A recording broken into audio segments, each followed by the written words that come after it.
सचिवालय में कैबिनेट की बैठक का आयोजन किया गया। कई विभागों ने तैयार किए प्रस्ताव।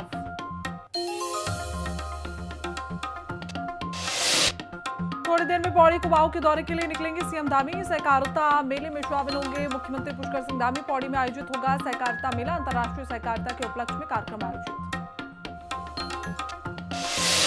दीपावली से पहले ठीक होगी सड़कें, सड़कों से हटेंगे गड्ढे। काम शुरू हुआ। 3888 किलोमीटर बनेगी गड्ढा मुक्त सड़कें। सीएम ने दिए सड़क सुधारने के आदेश।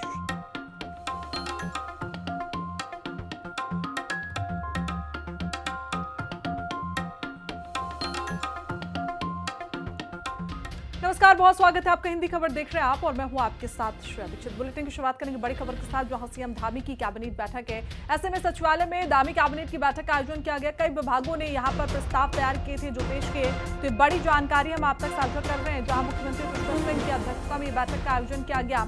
ऐसे में धामी कैबिनेट की यह बैठक कई मायनों में महत्वपूर्ण मानी जा रही है। तमाम प्रस्ताव थे, अलग अलग विभागों ने प्रस्ताव तैयार किए जो मुख्यमंत्री के सामने रखे जाएंगे। तो इनमें से कई ऐसे प्रस्ताव होंगे जिनको मंजूरी भी मिल सकती है। तो सचिवालय में धामी कैबिनेट की बैठक तो बड़ी जानकारी हम आप तक साझा कर रहे हैं। सभी कई विभाग ऐसे थे जो इस बैठक में शामिल हुए। सभी विभागों ने अपने अपने प्रस्ताव यहां पर पेश किए।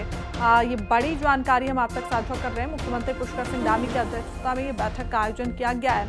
ऐसे में तमाम अधिकारी यहाँ पर, तमाम जो लोग हैं कैबिनेट के, वो यहाँ पर नजर आ रहे हैं। कई विभागों ने अपने प्रस्ताव तैयार किए थे, उन्हें आज यहाँ पर पेश किया जाएगा। तो ये बड़ी जानकारी हम आप तक साझा कर रहे हैं, जहाँ धामी कैबिनेट की बैठक का आयोजन किया गया। तो भाई देखिए, थोड़ी देर में पौड़ी कुमाऊं के दौरे पर भी मुख्यमंत्री पुष्कर सिंह निकलने वाले हैं। सहकारिता मेले में शामिल होंगे मुख्यमंत्री पुष्कर सिंह धामी। पौड़ी में आयोजित होगा सहकारिता मेला।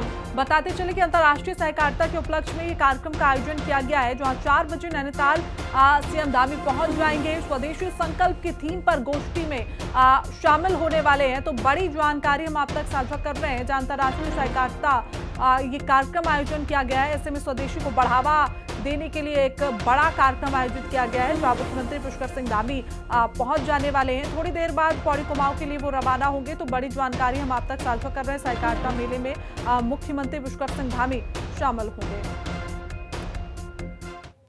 तो वही अनिल नौटियाल ने सीएम धामी से मुलाकात की है। तो ये बड़ी अपडेट इस वक्त सामने आ रही है, जहां कर्णप्रयाग विधानसभा क्षेत्र से विधायक है अनिल नौटियाल।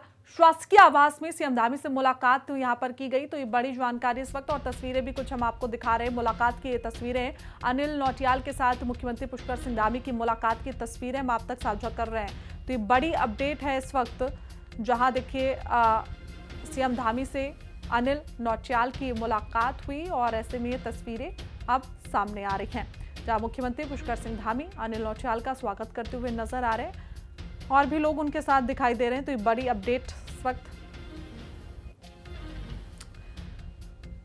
हालांकि मुलाकात का क्या विषय रहा इस पर बात नहीं हुई, लेकिन ये तस्वीरें हम आपको दिखा रहे हैं।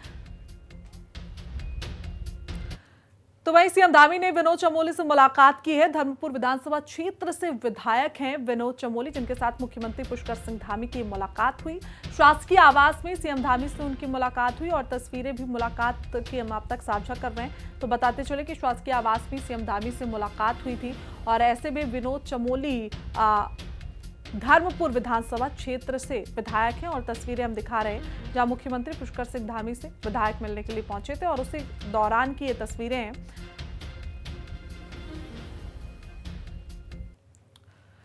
तो चलिए आगे बढ़ते हैं, जहां उत्तराखंड बेरोजगार संघ के कुछ प्रतिनिधियों ने मुख्यमंत्री पुष्कर सिंह धामी से मुलाकात की। उन्होंने यूके SSSC पेपर लीक मामले में सीबीआई जांच करवाने के फैसले पर सरकार का भरोसा जताया। संघ ने उन भर्ती परीक्षाओं को रद्द करने के लिए मुख्यमंत्री का धन्यवाद किया जिनमें गड़बड़ी पाई गई थी। उन्होंने मांग की कि आगे सभी भर्तियां बिल्कुल निष्पक्ष और पारदर्शी तरीके से की जाएं। मुख्यमंत्री धामी ने भरोसा दिलाया कि सरकार साफ सुथरी और ईमानदार भर्ती प्रक्रिया के लिए पूरी तरीके से प्रतिबद्ध है।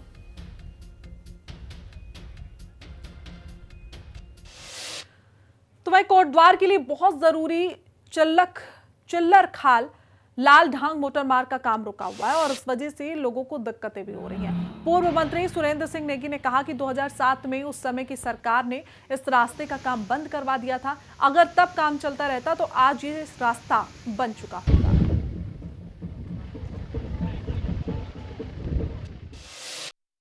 इसकी गतिविधियां जो टेंडर की प्रक्रिया होती है वो हो गई। और 2007 में दिसंबर के महीने में इस पे काम प्रारंभ भी हुआ। अगर आप देखेंगे तो लालढांग से इधर अगर आप देखते हैं तो 2.5 किलोमीटर मोटर मार्ग जो है उसका निर्माण करा दिया गया था और प्लेंटेबल बना दिया गया था, प्लेन इसको कर लिया गया था। लेकिन इसी बीच में मार्च में 2007 में सरकार बदल गई और सरकार जब बदली तो सबसे पहले काम जो सरकार 2007 में बदली, उन्होंने मई के महीने में, यानी मार्च में सरकार बनी, अप्रैल मई 2 महीने के बाद उन्होंने इस पे मौखिक रूप से कहा कि आप इस पर निर्माण कार्य न करें, ईपीआई कंपनी। और फिर ईपीआई कंपनी संपर्क किया कि आखिर क्या बात हो गई। हमने तो दोनों सड़कों पे काम करना प्रारंभ कर दिया है। दूसरी सड़क थी पनियाली से लेकर कर्णाश्रम मोटर मार्ग। उत्तराखंड के पहाड़ों में गांवों में पलायन से कितनी बदहाली है ये रुद्रप्रयाग के लियोगढ़ गांव में देखने को मिला। जहां एक वृद्धा की मौत हुई तो उसके अंतिम संस्कार के लिए घाट तक ले जाने के लिए गांव में कोई कंधा नहीं मिला। सूचना मिलने पर नजदीकी गांवों की ग्रामीण लियोगढ़ गांव पहुंचे, जिसके बाद दूसरे दिन वृद्धा का अंतिम संस्कार किया गया। इस मामले ने राज्य के गांवों में पलायन से पैदा हुई गंभीर स्थिति उजागर की। रिपोर्ट देखिए। देवभूमि के लियोगढ़ गांव पर पलायन की ऐसी मार, वृद्धा का पड़ोसी ग्रामीणों ने किया अंतिम संस्कार। वृद्धा के शव को गांव में नहीं मिला कोई कंधा। राज्य निर्माण के 25वें वर्ष में उत्तराखंड की ये दशा। उत्तराखंड राज्य के पहाड़ के गांव लगातार पलायन से खाली हो रहे हैं, लेकिन ऐसे गांवों की हालत कितनी दयनीय हो चुकी है ये रुद्रप्रयाग के लियोगढ़ गांव में देखने को मिला है। जहां गांव में एक वृद्धा की मौत हुई तो उसके अंतिम संस्कार के लिए घाट तक ले जाने के लिए कंधे तक नहीं मिले। नजदीकी गांवों को जब इसकी सूचना मिली तो वहां से कलेत, मलछोड़ा और पांढरा के ग्रामीण लियोगढ़ पहुंचे और वृद्धा के शव को दुर्गम रास्ते से होते हुए नदी किनारे तक ले गए और दूसरे दिन वृद्धा का अंतिम संस्कार हुआ। सोशल मीडिया में महिला के शव को ले जाते वायरल वीडियो में दिख रहा है कि गांव का रास्ता कितना दुर्गम और खतरनाक है। कैसे झाड़ झंकाड़ को काटकर रास्ता बनाते ग्रामीण शव को कंधे पर लेकर जा रहे हैं। ग्रामीणों का कहना है कि कभी 15-16 परिवारों वाले इस गांव में अब महज 2 महिलाएं और 1 पुरुष ही बाकी रह गए हैं। गांव में न पेयजल की सुविधा है, न ही अस्पताल। ऐसे में कोई गांव में रहे तो कैसे? सरकार को इस पर ध्यान देना चाहिए और गांव में सड़कें और दूसरी मूलभूत सुविधाएं पहुंचानी चाहिए। वहीं इस मामले को लेकर कांग्रेस ने सरकार पर सवाल उठाए हैं। कांग्रेस का कहना है कि सरकार पलायन रोकने के नाम पर केवल दिखावे कर रही है, लेकिन लियोगढ़ गांव के मामले ने सरकार के दावों की पोल खोल दी है। वहीं बीजेपी का कहना है कि सरकार पलायन रोकने और गांवों तक मूलभूत सुविधाएं पहुंचाने के प्रयास कर रही है। जहां कहीं कमियां हैं उन्हें भी दूर करने की कोशिश की जा रही है। गांव के लोग अच्छे स्वास्थ्य के लिए, अच्छी शिक्षा के लिए गांव से पलायन कर रहे हैं, जॉब्स के लिए पलायन कर रहे हैं। लियोगढ़ गांव की जो घटना है जिसमें वो वृद्ध महिला मरी, और उस गांव में आपको जानकर आश्चर्य होगा वहाँ 15 से 20 परिवार रहते थे। आज वहाँ ये स्थिति थी कि जब वो वृद्ध महिला मरी और उसके अंतिम संस्कार के लिए भी वहाँ लोग नहीं थे। अगल बगल के गांव के नौजवान और बुजुर्गों ने आके उस महिला का अंतिम संस्कार किया है। ये भयानक तस्वीर पूरे उत्तराखंड की है। कई गांव भूतहा गांव के नाम से प्रसिद्ध हो गए हैं। बहुत से काम पलायन रोकने के लिए हुए हैं। लियोगढ़ जैसी कुछ समस्याएं हैं, निश्चित रूप से हैं, दिक्कतें हैं, लोग पलायन कर रहे हैं और उसके तरफ भी सरकार का ध्यान है। सरकार की अपनी प्रतिबद्धता है और सरकार बार बार कह रही है, माननीय मुख्यमंत्री जी स्वयं कह रहे हैं कि हम पलायन रोकने के प्रति हमारी प्रतिबद्धता है और हम पलायन रोकने की दिशा में काम कर रहे हैं। हमें उम्मीद है कि निकट भविष्य में और नई योजनाएं सरकार लाएगी। उत्तराखंड राज्य निर्माण के 25 साल पूरे हो रहे हैं, लेकिन राज्य निर्माण के रजत जयंती वर्ष में लियोगढ़ की तस्वीर यही बताती है कि पहाड़ों से पलायन कितना भयावह रूप ले चुका है। पलायन आयोग की रिपोर्ट के मुताबिक राज्य के 1792 गांव पूरी तरह निर्जन हो चुके हैं। बुनियादी सुविधाओं के अभाव में लियोगढ़ जैसे कई अन्य गांवों के लोग पलायन कर चुके हैं और जो गांव में रह गए हैं उनकी सुध लेने वाला कोई नहीं। यहाँ तक कि मरने के बाद उनके शव को कंधा देने वाला भी कोई नहीं। देखना होगा कि अब लुएगढ़ में सरकार के विकास की रोशनी पहुंचती है या ये गांव भी आने वाले समय में वीराने में तब्दील हो जाता है। देहरादून से संवाददाता शुभांगी भट्ट के साथ ब्यूरो रिपोर्ट, हिंदी खबर। मुख्यमंत्री पुष्कर सिंह धामी ने अधिकारियों को आदेश दिए हैं कि दीपावली से पहले सभी सड़कों से गड्ढे हटा दिए जाएं और सड़कें ठीक कर दी जाएं। पीडब्ल्यूडी के सचिव पंकज पांडे ने बताया कि हाल ही में हुई एक बैठक में ये निर्देश दिए गए। पंकज पांडे ने कहा कि लगभग 3,888 किलोमीटर सड़कों को गड्ढे से मुक्त करने के लिए तेजी से काम किया जा रहा है। उन्होंने बताया कि ये काम युद्ध स्तर पर किया जा रहा है ताकि लोगों को त्योहार के समय सफर करने में कोई परेशानी ना हो। अधिकारियों को सख्त हिदायत दी गई है कि काम में किसी तरीके की लापरवाही न बरती जाए। मैंने मीटिंग करी थी अपनी टीम के साथ, पूरे हमारे देश के सभी डिवीजन के एक्सीएंस और सारे एसई चीफ सारे लोग थे। उसमें डिटेल हम लोगों ने डिस्कशन किया है कि जो भी रोड आज के डेट में बंद है उनको इमीडिएटली खोला जाए।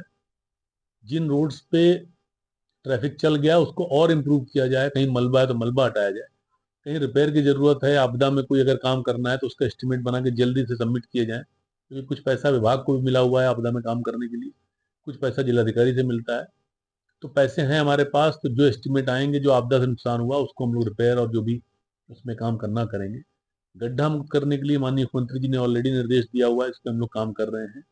दिवाली तक हमारा टारगेट है कि मैक्सिमम काम दिवाली से पहले पहले पूरा करें, क्योंकि बड़ा त्यौहार है, बहुत सारे लोग आते हैं, एक अच्छी सी फीलिंग आएगी उससे। उस पर भी काम कर रहे हैं। तो वहीं ऋषिकेश में शिवाजी नगर की सड़कों की हालत खस्ता नजर आ रही है। लोग कह रहे हैं कि यहाँ की सड़कें इतनी टूट फूट वाली हैं कि पैदल चलना भी खतरे से खाली नजर नहीं आता। पिछले 2 सालों में पानी और सीवर की पाइपलाइन बिछवाने के लिए कई बार सड़कें खोदी गई, लेकिन अब तक ठीक से मरम्मत नहीं हुई। सड़कें उबड़ खाबड़ हो गई हैं और अगर किसी बीमार को अस्पताल ले जाना पड़े तो एम्बुलेंस भी अंदर तक नहीं आ सकती। लोग कई बार नगर निगम और अन्य अधिकारियों से शिकायत कर चुके हैं, लेकिन कोई मदद नहीं मिल रही है। अब लोग आंदोलन करने की बात कह रहे हैं। कि शिवाजी नगर की जो सड़कें हैं उनकी हालत बहुत बुरी है, जिसको लेकर के हम कई बार जो है जो खिलाड़ी कंस्ट्रक्शन कंपनी काम कर रही है उसको पत्राचार कर चुके हैं। उसके अलावा जल संस्थान जो सीवरेज का काम देख रहा है उसको पत्राचार कर चुके हैं। नगर निगम के बोर्ड के माध्यम से भी जो है इनको पत्राचार कर चुके हैं, लेकिन इन लोगों के कान में बिल्कुल जू नहीं रेंग रही है। हमने इनसे ये आग्रह किया था कि इस समय जो है त्योहारों का सीजन चल रहा है और आप कृपया कर जो है समाज के लिए इन रस्तों को सुगम बनाएं। कम से कम आप पानी का छिड़काव करें, इसके ऊपर रोलर चलाएं, जिससे जो है कम से कम समतल हो सड़क। आप पक्के निर्माण नहीं कर सकते, जगह जगह खुदाई आपने लगा रखी है। मेरे द्वारा एक पत्र भी इनको भेजा गया, जिस पत्र में मैंने इनसे कहा है कि भाई आप जो है त्यौहार के सीजन को ध्यान रखते हो, दीपावली के पश्चात जब त्यौहार पूर्ण हो जाएंगे तब आप जो है कहीं काम शुरू करना। तो बिलासपुर कांटली में रामलीला समिति ने तीसरा बड़ा रामलीला कार्यक्रम रखा, जिसमें कैबिनेट मंत्री गणेश जोशी मुख्य अतिथि के रूप में मौजूद रहे। उन्होंने रिबन काटकर इस कार्यक्रम की शुरुआत की और आयोजन के लिए सभी को शुभकामनाएं दी। इस मौके पर कैबिनेट मंत्री गणेश जोशी ने 11 GRC junior high school Ghaghoda Bilaspur Kantli में अपने पिता की याद में एक नया शैक्षिक और सांस्कृतिक मंच खोला। गणेश जोशी ने बताया कि स्थानीय लोगों ने सांस्कृतिक मंच की मांग की थी, इसलिए उन्होंने अपने निजी खर्च से इसे बनवाया है। और इतनी भीड़ होती थी, आप लोग ऊपर बैठ। तो वहीं मसूरी में कांग्रेस नेता गौरव अग्रवाल ने प्रेस कॉन्फ्रेंस में व्यापार मंडल और नगर पालिका पर गंभीर आरोप लगा दिए। उन्होंने कहा कि रजत अग्रवाल अब बीजेपी मंडल अध्यक्ष भी हैं, इसलिए वे व्यापारियों की निष्पक्ष सेवा नहीं कर सकते। गौरव बोले, रजत को या तो राजनीति करनी चाहिए या फिर व्यापार मंडल संभालना चाहिए। पालिका अध्यक्ष मीरा सकलानी पर भी निशाना साधते हुए कहा कि वहां फैसले लेने की ताकत नहीं है। गौरव ने पटरी व्यापारियों की अनदेखी, विकास कार्यों की रुकावट और पर्यटन पर असर को लेकर भी चिंता जताई। भाई रजत अग्रवाल जी से अनुरोध करूंगा और उनसे पूछूंगा भी, क्या ट्रेडर्स एसोसिएशन ऑफ मसूरी का विलय भारतीय जनता पार्टी में हो गया है? जहां तक मेरा संज्ञान है, ट्रेडर्स एक इंडिपेंडेंट बॉडी है जो नॉन पॉलिटिकल है और भारतीय जनता पार्टी एक या पॉलिटिकल संस्था है। आप दोनों को कैसे कंबाइंड या कर रहे हो? आपने क्या कोई जनरल हाउस या बुलाया? उस जनरल हाउस में आपने कोई प्रस्ताव या रखा कि मैं कोई भी कार्यक्रम या करूंगा वो मैं भारतीय जनता पार्टी के साथ करना चाहता हूं? मैं आपसे निवेदन या करूंगा कि traders association is an independent organisation. जो कोई चीज शहर में या गलत होती है उसकी एक बहुत मजबूत आवाज है, उस आवाज का राजनीतिकरण ना करें। तो वहीं लोहाघाट में आरएसएस ने अपने शताब्दी साल और विजयदशमी के मौके पर खास कार्यक्रम आयोजित किया। कार्यक्रम से पहले सरस्वती शिशु मंदिर से पद संचलन निकाला गया, जो मीना बाजार, शीतला माता मंदिर और स्टेशन बाजार होते हुए गया। इस पद संचलन में लगभग 495 स्वयंसेवक हिस्सा ले रहे थे, जिसमें बच्चे भी शामिल थे। पद संचलन के दौरान स्वयंसेवकों पर पुष्प वर्षा की गई। कार्यक्रम में मुख्य वक्ताओं ने बताया कि आरएसएस ने भारत की आजादी में बड़ा योगदान दिया। डॉक्टर हेडगेवार ने अपनी पढ़ाई के साथ साथ आजादी की लड़ाई शुरू की और बाद में संघ की स्थापना की।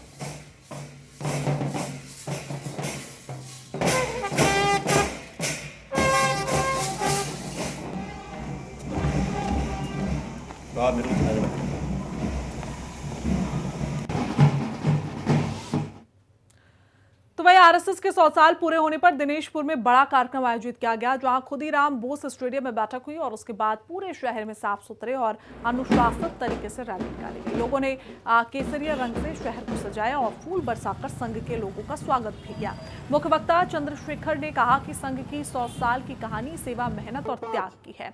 उन्होंने कहा कि ये जश्न सिर्फ उत्सव नहीं बल्कि देश की तरक्की के लिए फिर से मेहनत करने का वादा है।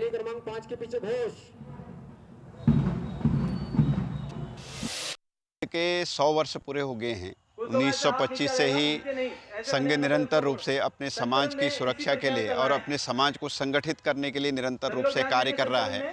इन 100 वर्ष की यात्रा में अनेक उतार चढ़ावों के साथ संघ ने अपने समाज के सुख दुख में अपने स्वयंसेवकों की हमेशा सहभागिता और उस सहभागिता के बल पर और उस पुनर्जागरण के बल पर संपूर्ण समाज को एक दिशा की ओर ले जाने में संघ और संघ के स्वयंसेवक निरंतर रूप से सफल हुए हैं। और अगले 100 वर्ष के बाद संघ का अगला चरण विशेष रूप से अब समाज से एक आह्वान है कि समाज पंच परिवर्तन, जो 5 बातें संघ ने कही हैं, संपूर्ण समाज उन बातों को अपने जीवन में उतारे। और तो पौड़ी में कैबिनेट मंत्री डॉक्टर धन सिंह रावत की अध्यक्षता में राहू मंदिर पैठाड़ी के सुधार और विकास को लेकर बैठक हुई। जिलाधिकारी स्वाति एस भदौरिया के नेतृत्व में ग्रामीण सेवा विभाग ने मंदिर को सुंदर बनाने की योजना पेश की। डॉक्टर धन सिंह रावत ने कहा कि मंदिर के पास पार्किंग बेहतर की जाए, धर्मशाला गढ़वाली शैली में बने और मंदिर के चारों ओर का रास्ता सुरक्षित रखा जाए। साथ ही गेस्ट हाउस, पार्किंग, हेलीपैड और घाट भी बनाए जाएंगे। मुख्य द्वार के पास एक बोर्ड भी लगाया जाएगा, जिसमें मंदिर के इतिहास और संस्कृति की जानकारी होगी। जिलाधिकारी ने बताया कि मंदिर की पुरानी और खास पहचान बनी रहेगी और उसे अच्छी सुविधाओं से सजाया जाएगा। अपने विधानसभा के कई महत्वपूर्ण कार्य जो कार्य चल रहे हैं उनकी समीक्षा बैठक है, आपदा की भी ली है और जो हमारी रोडों की स्थिति है उनकी भी बैठक ली है। और आज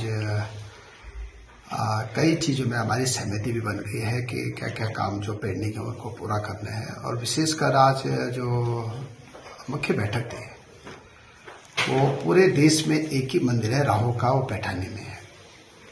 सौभाग्य से मेरी विधानसभा में है और आप देख रहे होंगे कि गत 3-4 महीने से हमें प्रयास कर रहे हैं कि उसको पूरे भारत के नक्शे पर लाया जाए।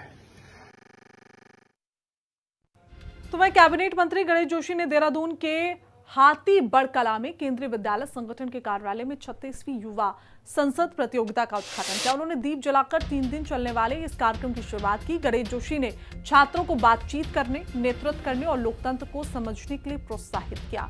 इस प्रतियोगिता में उत्तराखंड की 8 सबसे अच्छे केंद्रीय विद्यालयों की टीमें हिस्सा ले रही हैं।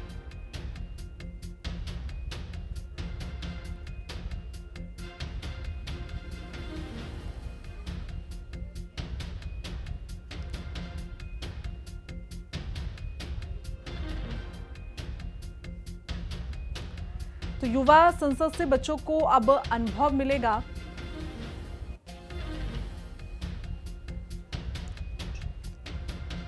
तो देहरादून में युवा संसद प्रतियोगिता की शुरुआत हो चुकी है। तो 8 स्कूलों की टीमें इसमें प्रतिभाग करने वाली हैं, जिससे युवाओं को संसद के बारे में जानकारी मिलने वाली है।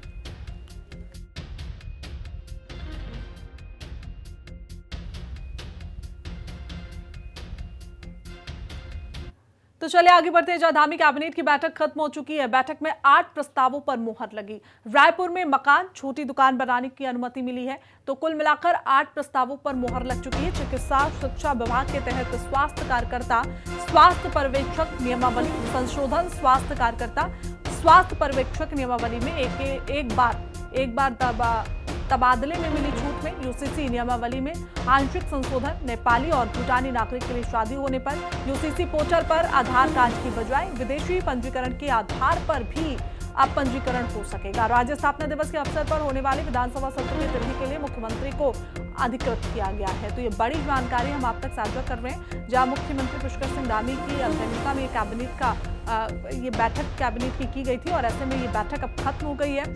सभी विभागों ने अपने अपने प्रस्ताव यहाँ पर पेश किए थे। तो कुल मिलाकर 8 प्रस्तावों पर मुहर लग चुकी है। तो बड़ी जानकारी फिलहाल हम आप तक साझा करते हैं। धामी कैबिनेट की जो बैठक थी वो खत्म हो चुकी है और बैठक में 8 प्रस्तावों पर मोहर लगी है। रायपुर में मकान, छोटी दुकान बनाने की अनुमति दी गई है। धामी कैबिनेट की बैठक फिलहाल खत्म हो गई है। तो बड़ी अपडेट फिलहाल इस वक्त सामने आ रही है। आपको बताते चले कि जहां मुख्यमंत्री पुष्कर सिंह धामी की अध्यक्षता में बैठक का आयोजन किया गया था, जहां तमाम विभाग अपने अपने प्रस्ताव पेश करने के लिए वहां पर पहुंचे थे और ऐसे में 8 प्रस्तावों पर मोहर लग चुकी है। और ज्यादा जानकारी से हमारे सहयोगी शुभांगी हमारे साथ जुड़ी हुई है। शुभांगी, कैबिनेट की बैठक खत्म हो गई है और ऐसे में 8 प्रस्तावों पर मोहर लगी, क्या कुछ जानकारी?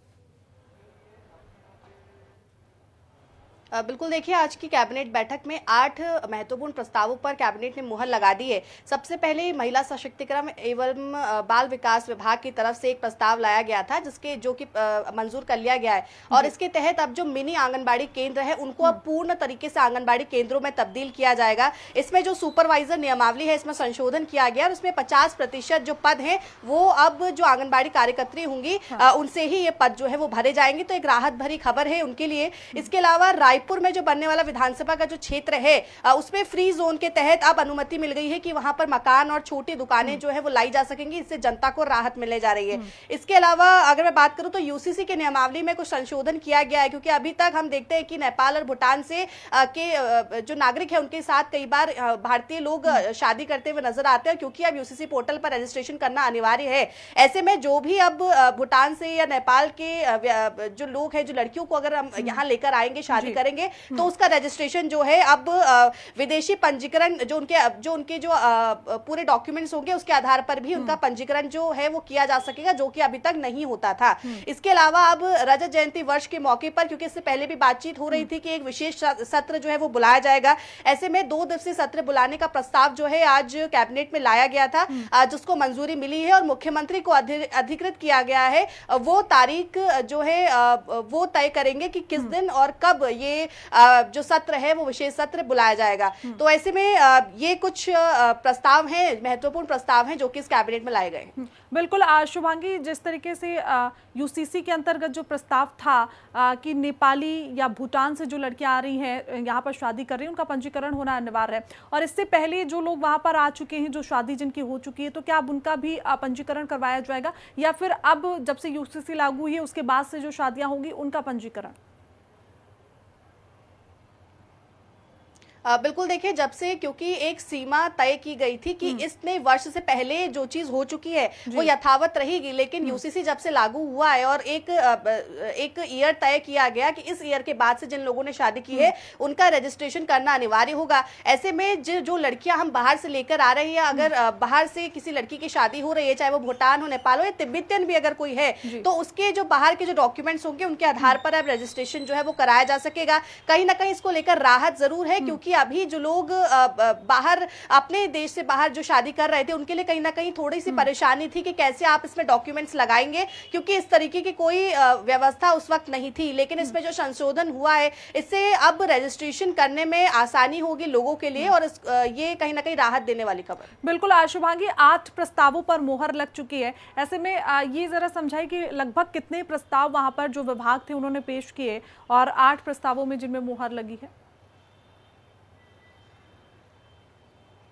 बिल्कुल, देखिए 1 दर्जन से ज़्यादा प्रस्ताव इसमें लाए गए थे, जिसमें 8 महत्वपूर्ण प्रस्ताव थे, जिसमें मुहर लगाई गई है। इन 8 जो प्रस्ताव हैं, इसमें अलग-अलग विभागों ने लाए थे। पहले तो महिला सशक्तिकरण बाल विकास विभाग द्वारा लाया गया था, इसमें खेल विभाग द्वारा भी लाया गया था, इसमें स्वास्थ्य विभाग द्वारा भी लाया गया है, इसमें यूसीसी की नियमावली के संशोधन के लिए लाया गया, और खास तौर पर जिसकी चर्चा थी कि रजत जयंती वर्ष के मौके पर 2 दिवसीय सत्र कराने की जो बात की जा रही थी, वो खास प्रस्ताव आज इस कैबिनेट में लाया गया, जिसको मंजूरी मिल चुकी है। और अब मुख्यमंत्री जल्द ही इसकी घोषणा करेंगे, तारीख तय करेंगे कि कब ये विशेष सत्र होगा। तो कहीं ना कहीं जहां हमारे प्रदेश में यानी कुल मिला के बैठक में 1 दर्जन से ज्यादा प्रस्ताव पेश किए गए थे और 8 को मंजूरी मिल गई है। फिलहाल तमाम जानकारी के साथ जुड़ने के लिए आपका बहुत बहुत शुक्रिया, और बुलेटिन में बस इतना ही। वापस लौटूंगी कुछ खबरों के साथ। देखते रहिए हिंदी खबर। नमस्कार।